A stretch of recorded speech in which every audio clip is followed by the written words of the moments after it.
سلام، أهلًا وسهلًا ومرحبًا بكم مشاهدي قناة TV Frequency. سأقدم لكم أحبائي كل ما هو جديد على النايلسات من ترددات وقنوات وتغيرات جديدة.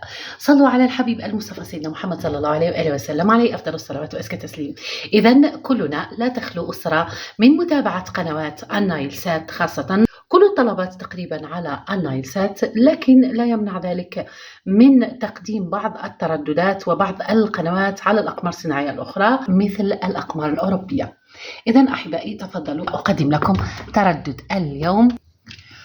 تردد 12688، معدل الترميز 27500، والاستقطاب عمودي رأسي أو حرف V. هذا التردد أحبائي يحمل 38 قناة فضائية، منها قنوات جديدة مثل قناة كايرو دراما، قناة كايرو سينما بلاس، قناة كايرو دراما بلاس، وقناة كايرو سينما بلاس، قناة كايرو كلاسيك بلاس، وقناة بلاي اليوم، وقناة بلاي سينما. والتردد حزمة شرقية. والتردد 10892، معدل ترميز 27500، والاستقطاب أفقي. هذا التردد أحبائي عادت عليه قناة البصرة الفضائية لمحبي القناة.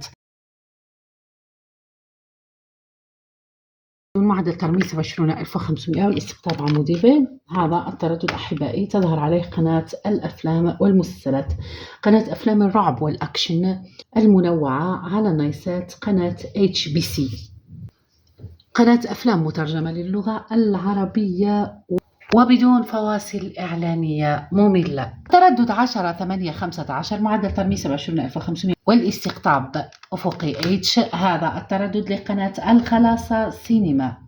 أيضا أحبائي معنا قناة منوعة، لكنها تفاجئنا دائما بأفلام أجنبية حديثة مترجمة للغة العربية، قنوات أفلام أكشن ورومانسية على النايلسات، قناة الفجر. أيضا القناة تبث مسلسلات أجنبية ومسلسلات عربية.